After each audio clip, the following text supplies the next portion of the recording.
Snowstorms in Alaska bring some cool stuff.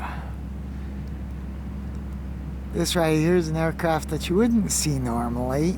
This is nicknamed the Guppy. And you can definitely tell the snow on the lens here. But there you go.